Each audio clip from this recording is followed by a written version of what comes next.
Any recommendations for people who want to track their car for the first time? Obviously, every single one of your products, but things to know, advice before hitting the track. Ooh. We've talked about this before. So, in full disclosure and full honesty, you do not need to put all of our products on your car to drive at the track. If this is your first time out? If it's your first time. Yeah. But, driving at the track is one of the greatest modifications we call the driver mod.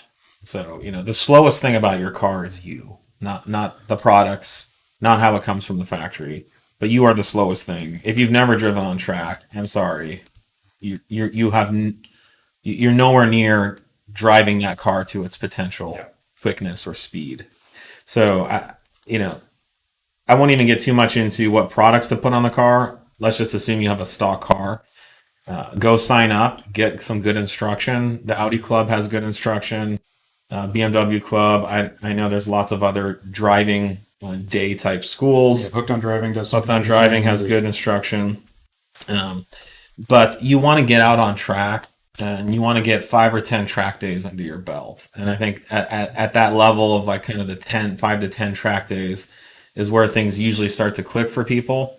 And you start learning about car control. You start learning about how to position and move the car through a corner, about driving the line, about getting a car to its kind of threshold of traction and grip and keeping it right there at the limit.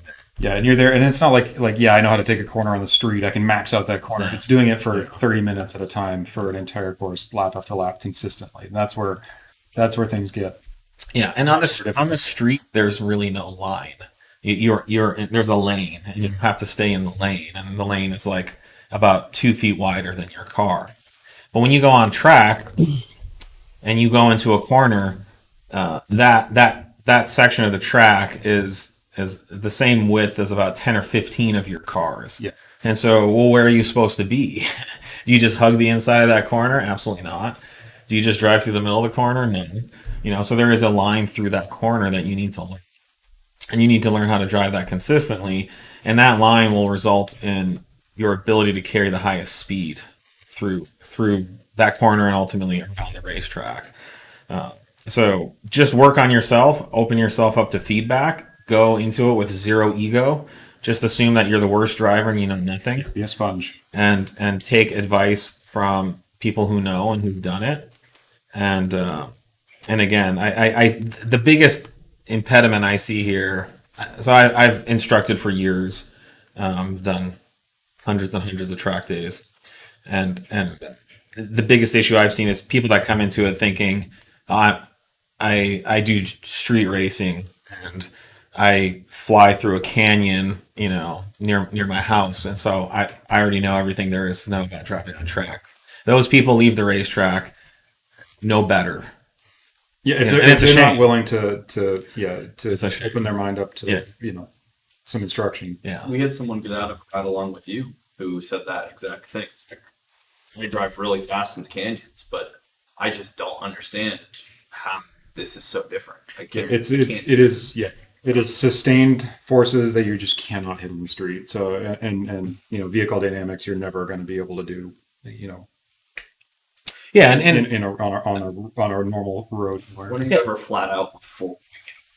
And we're talking getting the tires up to temperature, getting everything up to a point where it's your maximum adhesion that you cannot hit on a street.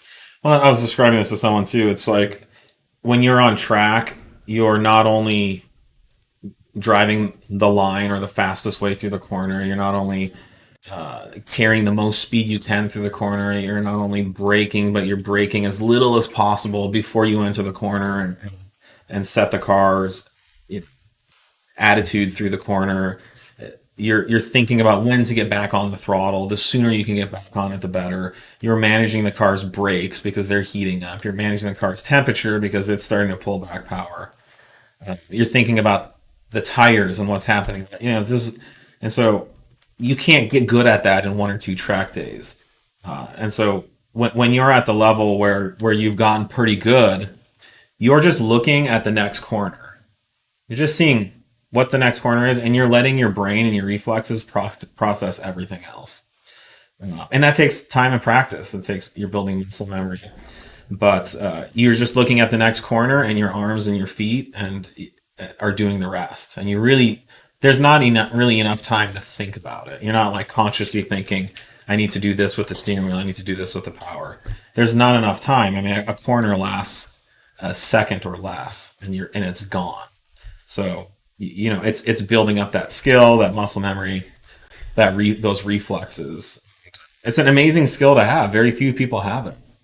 And so if you take the time and you spend the money to learn how to drive on track, you'll be in a very exclusive group of people in the world who can get pretty close to getting the most out of what their car has. And I don't know how many people realize how directly so much of it translates to just driving on the road.